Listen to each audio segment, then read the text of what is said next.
Today we're looking at the MGcool Band 3, and here it is. First off, you'll see that it's an activity band that comes in a pod. So you can have, it actually comes with two bands, a black and a red one, so you can swap those out. And then you charge it, you have to attach it to that and then charge it through the USB. You notice probably the light going off there. This does have a heart rate sensor on it, which takes your heart rate every minute, 24 hours a day. It's continuous. And so that's cool or not cool depending on if you want it. I love it because it keeps track of your heart rate, and then you can log that at the end of the day and see trends when your heart rate was up. A few cool features about this. First, let me say I've owned half a dozen fitness trackers in the past. And for the low end, so at the high end you're looking at your Fitbit Charge 2 and Altus and some of those that have GPS and things like that in the $100 plus range. In the under 50 range, this is about as good as they get. Now this one was about $40, and it has all the features that you'll find in a sub 100 activity tracker. In fact, it has all the features you'd have in a $100 activity tracker as well, but there are a few downsides which I'll talk about in a minute. First, let's just scroll through it. First, you see on the main screen it's keeping track of my heart rate, and then it also has the time and the date. It's got a big screen, which I like.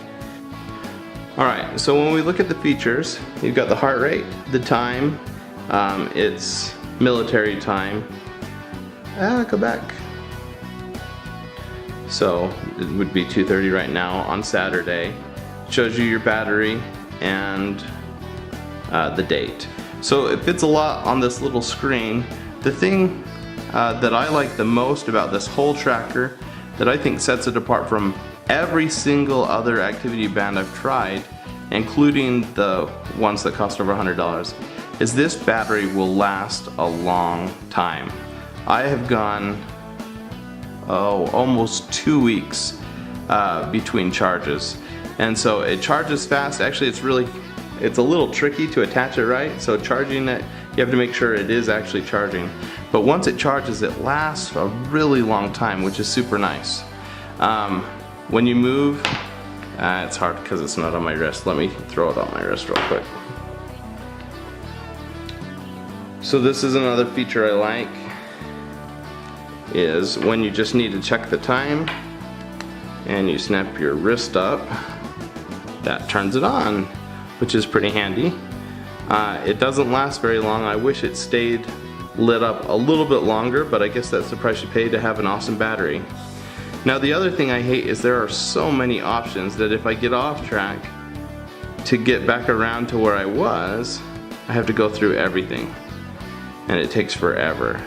So you've got your heart rate, you've got your steps, you've got your distance, you've got your calories burned, you've got your sleep pattern, alarm clock, that thing, which I don't even know what that is, texting and emails. So if you get email notifications, I actually turn that off because I don't like getting it buzzing all the time. And then to turn the power on, power off, and then the serial number. So at least half of those options I wish I could just disable, because I'd love to scroll through it faster and it's kind of a pain.